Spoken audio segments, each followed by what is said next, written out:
वक्त है हमारे चुनाव स्पेशल शो 2024 का अंक गणित का और आज का नंबर है 47। ये नंबर अनुसूचित जनजाति यानी एसटी वर्ग के आरक्षित सीटों की संख्या का है, जिस पर बीजेपी और कांग्रेस दोनों की पैनी निगाह है। ऐसे में आज प्रधानमंत्री नरेंद्र मोदी छत्तीसगढ़ के बस्तर में थे तो राहुल गांधी मध्य प्रदेश के मंडला और शहडोल में। प्रधानमंत्री मोदी ने शाम के वक्त महाराष्ट्र के चंद्रपुर में भी रैली की, जो आदिवासी सीट तो नहीं है लेकिन इस इलाके में आदिवासियों की संख्या करीब 18% है। ऐसे में आज का दिन आदिवासी मतदाताओं को रिझाने के नाम रहा। बीते 2 चुनावों से बीजेपी की आदिवासी सीटें लगातार बढ़ रही हैं तो कांग्रेस की घट रही हैं। ऐसे में सवाल यही है कि अब की बार एसटी वर्ग के लिए आरक्षित 47 सीटों पर बाजी कौन मारेगा और आदिवासी वोट का अंकगणित क्या है, आइए दिखाते हैं।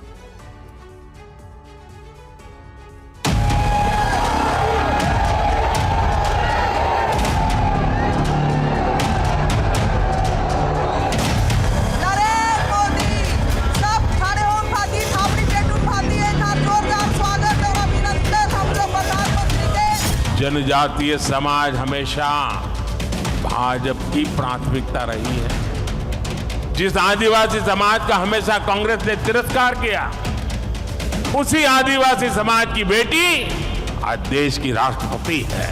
भाजपा ने ही छत्तीसगढ़ को पहला आदिवासी मुख्यमंत्री दिया है। भाजपा ने ही आदिवासियों के लिए अलग मंत्रालय, अलग बजट बनाया है। कांग्रेस पार्टी राहुल गांधी। अगर आप हिंदुस्तान की 200 सबसे बड़ी कंपनियों की लिस्ट निकालो, उनकी मालिकों की लिस्ट निकालो, उनकी सीनियर मैनेजमेंट की लिस्ट निकालो, आपको वहां एक आदिवासी नाम नहीं मिलेगा। जिसको किसी ने नहीं पूछा, उनको मोदी ने पूजा है। वो नहीं चाहते कि दलितों को, आदिवासियों को, पिछड़ों को, गरीब जनरल कास्ट के लोगों को उनका हक मिले। हर आदिवासी परिवार का जीवन बेहतर बनाना, ये मोदी की गारंटी है। ये नहीं चाहते कि सच्चाई हिंदुस्तान के 90% लोगों के सामने आ जाए।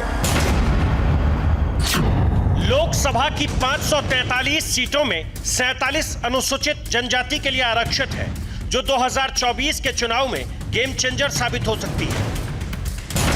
ऐसे में 2019 में मिली आदिवासी सीटों को नए मुकाम तक ले जाने के लिए पीएम मोदी छत्तीसगढ़ में आदिवासियों के लिए आरक्षित सीट बस्तर के जगदलपुर में थे। राहुल गांधी मध्य प्रदेश की मंडला और शहडोल में, जो आदिवासियों के लिए आरक्षित सीटें हैं।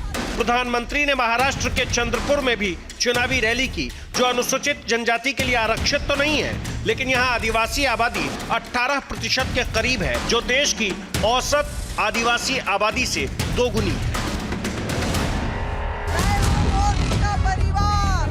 पहले बात छत्तीसगढ़ के बस्तर की, जहां पीएम ने कांग्रेस को आदिवासी विरोधी और बीजेपी को आदिवासियों की सबसे बड़ी हितैषी बताया।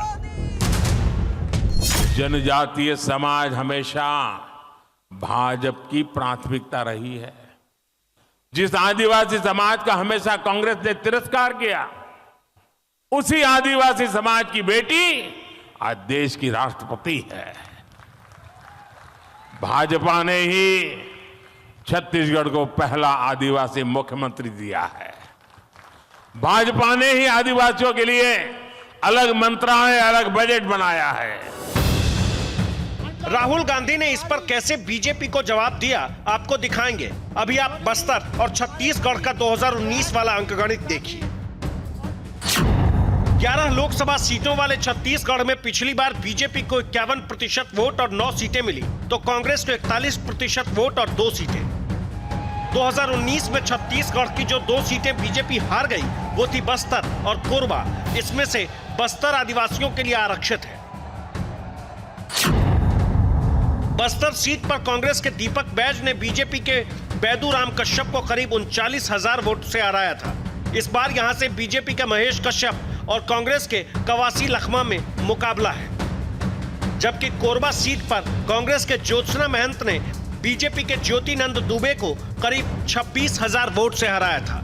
इस बार यहां बीजेपी की सरोज पांडे कांग्रेस की ज्योत्सना महंत को टक्कर दे रही।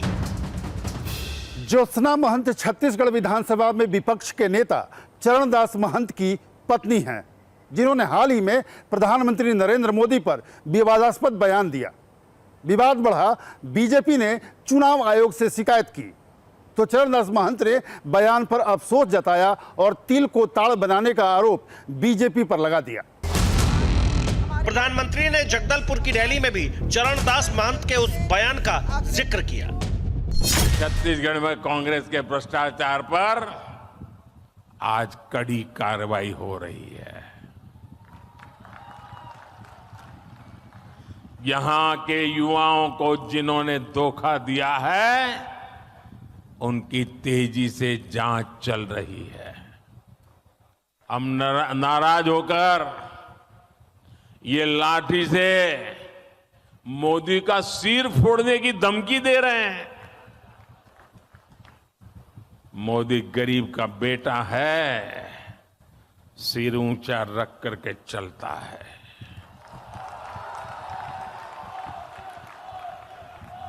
मोदी इनकी धमकियों से डरने वाला नहीं है। लेकिन आज इस बयान से इतर आपके लिए आदिवासी वोट की सियासत और अंकगणित को समझना जरूरी है। ऐसे में नरेंद्र मोदी ने कैसे बस्तर के आदिवासियों से अब की बार 400 पार के विजय रथ का सारथी बनने की अपील की, ध्यान से सुनिए। छत्तीसगढ़ वासियों ने, बस्तर के मेरे भाई बहनों ने मोदी की गारंटी पर मोहर लगाई है और आज उसी विश्वास से पूरा देश कह रहा है, फिर एक बार राहुल गांधी, राहुल गांधी। देश में आदिवासियों के लिए आरक्षित सभी 47 लोकसभा सीटों का पिछला अंकगणित आपको दिखाएंगे। अभी आप मध्य प्रदेश की मंडला सीट के सिवनी की तस्वीर देखिए, जहां राहुल गांधी ने जिसकी जितनी हिस्सेदारी उसकी उतनी भागीदारी वाले नैरेटिव के जरिए आदिवासी वोट का गणित साधने की कोशिश की। आदिवासियों की आबादी देश में 8% है कि हिंदुस्तान की सबसे बड़ी कंपनियों में उनके मालिकों में आदिवासी कितने हैं, सीनियर मैनेजमेंट में आदिवासी कितने हैं। आप हैरान होंगे कि अगर आप हिंदुस्तान की 200 सबसे बड़ी कंपनियों की लिस्ट निकालो, उनकी मालिकों की लिस्ट निकालो, उनकी सीनियर मैनेजमेंट की लिस्ट निकालो, आपको वहां एक आदिवासी नाम नहीं मिलेगा। आपकी आबादी 8% है, मगर देश में भागीदारी आपकी नहीं। 90 अफसर देश को चलाते हैं, एक अफसर आदिवासी है। मध्य प्रदेश और छत्तीसगढ़ में 2023 के विधानसभा चुनाव में बीजेपी ने जोरदार जीत दर्ज की थी। दोनों ही राज्यों में बीजेपी की जीत में आदिवासी वोट और सीट का बहुत बड़ा योगदान था। 2023 में छत्तीसगढ़ विधानसभा में अनुसूचित जनजाति के लिए आरक्षित 29 सीटों में से बीजेपी को 17 मिली, जो 2018 में सिर्फ 3 थी। छत्तीसगढ़ के पिछले विधानसभा चुनाव में आदिवासी सीटों में कांग्रेस को 11 मिली, जो 2018 में 25 थी। तो 2023 और 2018 दोनों ही चुनावों में एक आदिवासी सीट अन्य के खाते में रही। 2023 में मध्य प्रदेश विधानसभा में आदिवासियों के लिए आरक्षित 47 सीटों में से बीजेपी को 24 मिली, जो 2018 में 16 थी। मध्य प्रदेश के पिछले विधानसभा चुनाव में आदिवासी सीटों में कांग्रेस को 22 मिली, जो 2018 में 30 थी। 2023 और 2018 दोनों ही बार मध्य प्रदेश की एक आदिवासी सीट अन्य के खाते में गई। छत्तीसगढ़ विधानसभा में एक आदिवासी सीट गोंडवाना गणतंत्र पार्टी के खाते में गई, तो मध्य प्रदेश में एक आदिवासी सीट भारतीय आदिवासी पार्टी ने जीत ली। इस नई नवेली पार्टी ने राजस्थान में तो 3 विधानसभा की सीटें जीती। ऐसे में राजस्थान में एसटी वोटों की खातिर कांग्रेस ने आदिवासी सीट बांसवाड़ा में समर्थन देने का ऐलान किया है भारतीय आदिवासी पार्टी को। कुल मिलाकर आदिवासी वोट के लिए कांग्रेस भी एड़ी चोटी का जोर लगा रही है। क्योंकि 2023 के विधानसभा चुनाव में मध्य प्रदेश और छत्तीसगढ़ ही नहीं, राजस्थान में भी उसकी हार की बड़ी वजहों में से एक आदिवासी वोट और सीट का छिटकना था। 2023 के राजस्थान विधानसभा चुनाव में आदिवासियों के लिए आरक्षित 25 सीटों में से बीजेपी ने 12 पर जीत दर्ज की, जो 2018 में 9 थी। जबकि पिछले विधानसभा चुनाव में कांग्रेस ने राजस्थान की 10 आदिवासी सीटें जीती, जो 12 थी। 2023 में राजस्थान विधानसभा की 3 आदिवासी सीटों पर भारतीय आदिवासी पार्टी ने जीत दर्ज की, जबकि 2018 में राजस्थान में अन्य के खाते में 4 सीटें थी। जाहिर है आदिवासी वोट बहुत अहम है। यही वजह है कि बीजेपी और कांग्रेस इस वर्ग को लुभाने में कोई कोर कसर नहीं छोड़ रही है। यही वजह है कि राहुल गांधी ने सिवनी की रैली में विधानसभा चुनाव से पहले के उस वायरल वीडियो का जिक्र किया, जिसमें सीधी जिले के एक बीजेपी नेता ने आदिवासी युवक के साथ शर्मनाक हरकत की थी। बीजेपी का एक नेता मध्य प्रदेश में आदिवासी युवा के ऊपर पेशाब कर रहा था। उस वीडियो को ये लोग वायरल कर रहे हैं। ये इनकी विचारधारा है, ये इनकी सोच है। तब उस वीडियो पर बहुत हंगामा हुआ था। बीजेपी ने न सिर्फ उस नेता से पल्ला झाड़ लिया था, बल्कि पुलिस ने उस पर एनएसए समेत कई धाराओं में मुकदमा दर्ज कर गिरफ्तार करने के अलावा बुलडोजर कार्रवाई भी की थी। हालांकि इस घटना के बाद भी बीजेपी ने मध्य प्रदेश के विधानसभा चुनाव में जबरदस्त जीत हासिल की। अब राहुल गांधी उस वाकये की फिर से याद दिला रहे हैं। लेकिन असली सवाल तो ये कि क्या कांग्रेस अब की बार आदिवासियों का भरोसा जीत पाएगी? क्या कांग्रेस 2019 के नतीजों को बदलने के लिए सचमुच गंभीर है? इन सवालों के जवाब तो चुनावी नतीजों से मिलेंगे। लेकिन अभी मंडला लोकसभा सीट के सिवनी में जिस मंच पर राहुल गांधी ने भाषण दिया, वहां लगी एक तस्वीर ने पार्टी की कैसे जगहसाई करा दी, वो भी देखी।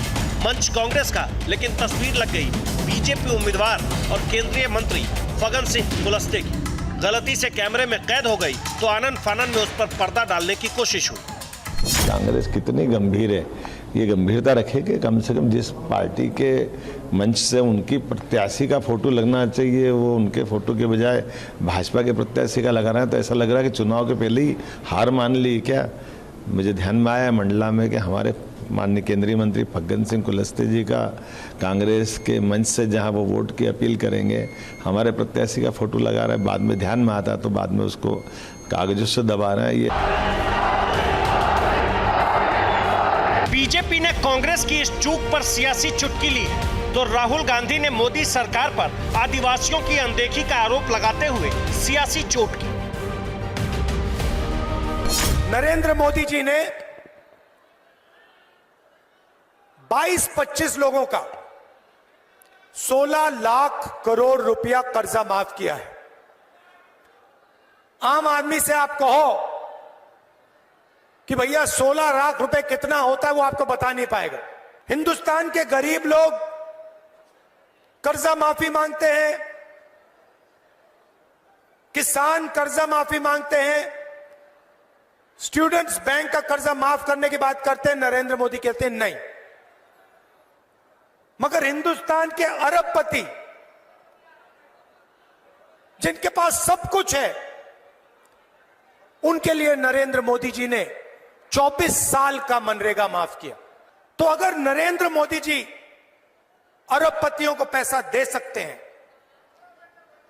तो कांग्रेस पार्टी गरीबों को, किसानों को, आदिवासियों को, पिछड़ों को, दलितों को, गरीब जनरल कास्ट के लोगों को भी पैसा दे सकती है। अंक गणित वाले इस आरोप का जवाब प्रधानमंत्री ने भी बस्तर की जमीन से उसी अंदाज में दिया।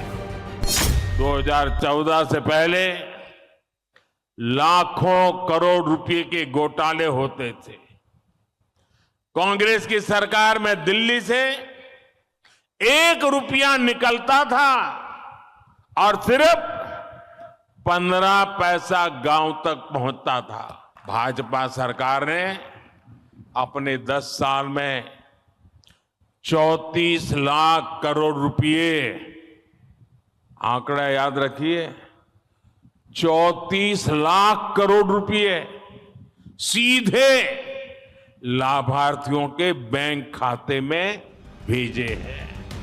इन लाभार्थियों में बड़ी तादाद में आदिवासी भी हैं। ऐसे में बीजेपी नए लाभार्थियों को मतदाता में तब्दील कर इस बार न सिर्फ आरक्षित सीट बल्कि पिछली बार मिली 303 सीटों के अंकगणित को 370 पार ले जाना चाहती है। पूरा देश कह रहा है फिर एक बार 2014 के मुकाबले बीजेपी ने 2019 में ज्यादा आदिवासी सीटें जीती। बीजेपी ने 2014 की तुलना में 2019 में 21 सीटें ज्यादा जीती और बड़ी बात यह कि इनमें से 6 अनुसूचित जाति के लिए तो 4 अनुसूचित जनजाति के लिए रिजर्व सीटें थी। अब 2024 में बीजेपी का फोकस बाकी सीटों की तरह रिजर्व सीटों का अंकगणित भी बढ़ाने पर है। 2014 के लोकसभा चुनाव में अनुसूचित जनजाति के लिए आरक्षित 47 सीटों में से बीजेपी ने 27 तो कांग्रेस ने 5 पर जीत दर्ज की, जबकि 15 सीटें अन्य दलों के खाते में गई। वहीं 2019 के लोकसभा चुनाव में बीजेपी ने 31 आदिवासी सीटें जीत ली तो कांग्रेस को सिर्फ 4 पर जीत मिली, जबकि 12 सीटें अन्य दलों के खाते में गई।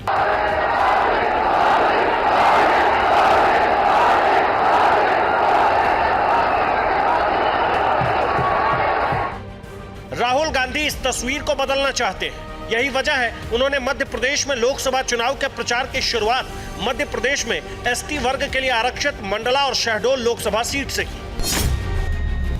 मध्य प्रदेश की 29 में से 6 लोकसभा सीटें अनुसूचित जनजाति के लिए आरक्षित हैं और 2019 में सभी 6 सीटों पर बीजेपी को जीत मिली थी, जबकि छत्तीसगढ़ की 11 में से 4 लोकसभा सीटें आदिवासियों के लिए आरक्षित हैं। 2019 में इनमें से 3 पर बीजेपी को तो 1 पर कांग्रेस को जीत मिली थी। के बीच में हमारे देश के यशस्वी प्रधानमंत्री माननीय मोदी जी विराजमान हुए हैं। लेकिन इस बार प्रधानमंत्री मोदी की बस्तर रैली से बीजेपी को इस बार छत्तीसगढ़ की 4 आदिवासी सीटें ही नहीं बल्कि राज्य की सभी 11 सीटों पर जीत की उम्मीद है। हजारों की संख्या में बस्तर लोकसभा और कांकेर लोकसभा से मतदाता यहां पर आए और भारी उत्साह था। इसका लाभ मिलेगा आने वाले लोकसभा चुनाव में। दोनों सीट बस्तर और कांकेर के साथ पूरी 11 की 11 सीट भारतीय जनता पार्टी जीती। ऐसा नहीं है कि कांग्रेस से आदिवासी वोट पूरी तरह से कट गए हैं। सीटों का नुकसान भले हो, लेकिन इस वोट बैंक का बड़ा हिस्सा अब भी कांग्रेस के पास है। ये एक कारण है कि उनकी नजर मजबूत आदिवासी वोट बैंक वाले राज्य गुजरात पर भी है, जहां लगातार 2 बार से सभी 26 लोकसभा सीटें बीजेपी ही जीत रही है। गुजरात में 2019 के लोकसभा चुनाव में कांग्रेस का भले खाता न खुला, लेकिन उसे वोट 32% मिले थे, जबकि 2022 के विधानसभा चुनाव में भी कांग्रेस की करारी हार हुई, लेकिन वोट 27% ही मिले। इस बार वोट प्रतिशत को सीट में बदलने की खातिर कांग्रेस ने गुजरात में आम आदमी पार्टी से गठबंधन भी किया है, लेकिन बड़ा सवाल यह कि क्या यह प्रयोग भी पीएम मोदी के गृह राज्य में सफल हो पाएगा। पिछले लोकसभा चुनाव में कांग्रेस और बीजेपी दोनों के आदिवासी वोट बैंक में बढ़ोतरी हुई। कांग्रेस पार्टी के वोट 3% बढ़े तो वहीं बीजेपी के आदिवासी वोट 6% बढ़े, यानी कांग्रेस से 2 गुने। हालांकि कांग्रेस का आदिवासी वोट तो बढ़ा, लेकिन सीटें 5 से घटकर 4 रह गईं। अब आप पिछले 4 लोकसभा चुनाव में बीजेपी और कांग्रेस को मिले आदिवासी वोट का अंकगणित भी देखिए। 2004 में बीजेपी को 28% आदिवासी वोट मिले और कांग्रेस को 37%। 2009 में बीजेपी को 24% आदिवासी वोट मिले तो कांग्रेस को 38%, जबकि 2014 में भी बीजेपी को आदिवासियों के 38% वोट मिले और कांग्रेस को सिर्फ 28%। वहीं 2019 में बीजेपी को आदिवासियों के 44% वोट मिले तो कांग्रेस को 31%। अब सवाल यह कि क्या यह ट्रेंड और पैटर्न कायम रहेगा या फिर बदलाव होगा। फिलहाल पीएम मोदी का लक्ष्य आदिवासी ही नहीं, हर वर्ग का वोट बढ़ाने पर है। नरेंद्र मोदी ने यह बात महाराष्ट्र के विदर्भ इलाके की उस चंद्रपुर सीट पर कही, जहां बीजेपी 2019 में हार गई थी, लेकिन अब की बार नरेंद्र मोदी ने न सिर्फ जीती हुई सीटों को बीजेपी के खाते में कायम रखने, बल्कि हारी हुई सीटों की बाजी पलटने की भी ठानी है। Bureau report, TV9 Bharatvarsh.